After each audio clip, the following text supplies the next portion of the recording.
to Teaching with Tenia. It is officially Tecember day 7, and I have a special guest with me, my favorite, to end us off with day 7. So this is Mrs. Poff. You want to tell us a little bit about yourself? Hello, as Tenia said, I am Miss Poff. I am a former teacher. I taught for 6 years, 3 years in Baltimore City, Maryland, and 3 years in York City, Pennsylvania. And now I work as an admissions counselor and also an adjunct faculty member, and I supervise student teachers. For sure. She's amazing if you ever get to know her. But, okay, so what experience have you had in the classroom? Yeah, as I said, I taught for 6 years. My first 3 years, I was in Baltimore City. So I went through a teacher prep program in Pennsylvania. And my first 2 years, I taught 6th grade math in a middle school in Baltimore. And then I moved to 3rd grade in a year-round elementary school. And then because I'm from Pennsylvania, I came back to Pennsylvania and I taught in York City 1 year in 1st grade, and then my school converted to a charter school and I taught 3rd grade, and then I had the opportunity to loop with my students to 4th grade. Wow, that's a lot of experience. Amazing. So you've been all around. What was your favorite, you would say? I really liked my last 2 years in York City, teaching 3rd grade and then looping with my students to 4th, because I already had relationships built with them. Already knew what they were able to do in the classroom, knew the parents. So I think those are probably my 2 favorite years. I'm gonna throw you on the spot question, Okay. But what was the hardest part about teaching through those experiences? Definitely first year is hard. So even though I student taught and I had experience in lots of different classrooms, nothing prepares you for your first year of teaching. I think discipline, now granted again, I was in a new environment, I was in middle school, but discipline was definitely the hardest thing for me to kind of wrap my mind around and figure out what worked with my students, because I had 5 different classes, I had different levels of students, and just getting an idea of what's going to work. So to be completely honest, I was not a good teacher my first year, but I learned from that experience. So first year teaching is hard, regardless where you are, regardless what experiences you have. But discipline, I think, was probably the hardest out of everything my first year. Thanks for that advice, because especially as a future teacher, just looking at how I'm going to navigate that, and just for anybody else watching, just to give yourself grace, because like she said, it's going to be hard, but we can make it through it. That's right. That's right. So, I survived. And she survived, because survived. So now that you've shared a little bit about your experience and the hardest part of teaching, what do you think was your favorite memory through those experiences? I think, so after I left teaching for a couple of years, I did something else in education, came back to a charter school that was middle school, high school, and there was just one particular student.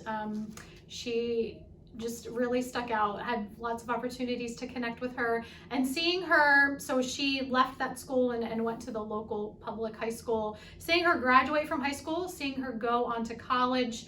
When she came home from college, I had the opportunity to have dinner with her once.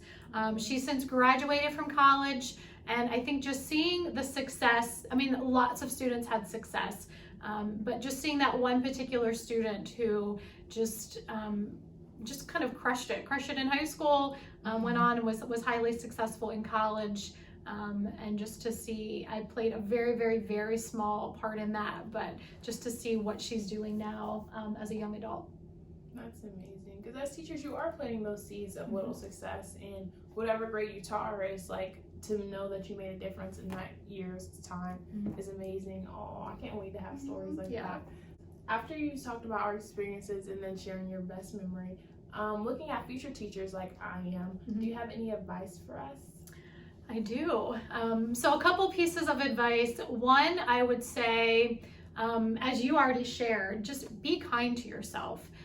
So you have a lot to learn as a first year teacher, even 2nd, 3rd, 4th, 5th year teacher. But just be kind to yourself. Don't expect that you're going to be perfect. Take every opportunity as a learning opportunity. And don't compare yourself to other first year teachers. Every experience is different. And I think especially with don't think that you have to have a Pinterest classroom, or that everything has to be, you hurt my heart. everything has to be perfect. Just take your first year and just learn from every experience and from every opportunity. So that's probably my first piece of advice, is just be kind to yourself, give yourself grace. I think another one is just to build authentic relationships with your students, whether you're teaching pre-kindergarten, middle school, regardless what grade you teach. Really get to know your students as individuals, and that goes so far in just that respect between you and your students, that rapport, and your students will just know that you're being authentic and genuine, and they'll basically do anything that not anything you want them to do, but they'll really respect you if they know that you care about them as more than just a student.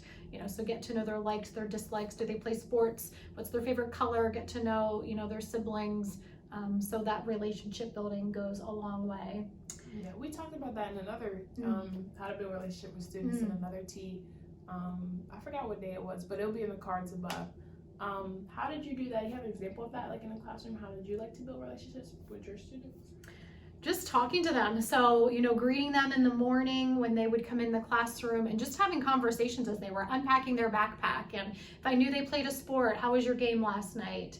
Asking about their siblings. Just having conversations with them, not seeing, even though I'm the teacher, not necessarily not seeing myself as better than them, or like I'm an authority figure, but just, just having conversations, asking questions, joking with them, kind of meeting them at their level, getting to their parents. That's amazing. I'm not even her student. She does that with me, and it makes like the world of difference. I feel like that's part of how we build our connection. So I love that. Any other advice for future teachers? Or last piece of advice, and this is going to sound silly, but wear comfortable shoes. My first couple years teaching, I felt that I needed to be stylish, and just wear comfortable shoes. You are on your feet all day, most of the day. Wear clothing, especially if you're teaching a younger grade, wear clothing that you can be on the floor with them, that you can get up and down easily, but don't feel like you need to you can still make a fashion statement and be comfortable, but comfortable shoes go a long way. And if you're not wearing comfortable shoes, always have an extra pair of shoes in your bag or at your desk. So if your feet hurt, I still do that today. I will carry an extra pair of shoes in my bag, so when my feet start to hurt, I can slip on my comfortable shoes. That's good advice. No heels. I mean, if you're going to wear the heels, make sure that they're comfortable, or take another pair of shoes, because you may not last, especially if you're doing stairs and what school you're in. That's exactly. Amazing. And that's coming from Miss Fashionista here. Her outfits are so on point. But that's all the questions that I have for you Thank you so much for coming on my channel. Thank you for inviting me. This is an honor. And you're going to be an amazing teacher. Thank you. As we take all these little pieces of advice and put them together so that we can be the best teachers that we can be. So thank you guys so much for watching. Don't forget to subscribe down below, and click the like button if you like this video, and comment down below if you're another educator and what advice you have for other teachers, and we can just continue this conversation in the comments below. So that is it for Tecember. I hope you guys have a Merry Christmas, and I'll see you guys in my other videos. Peace.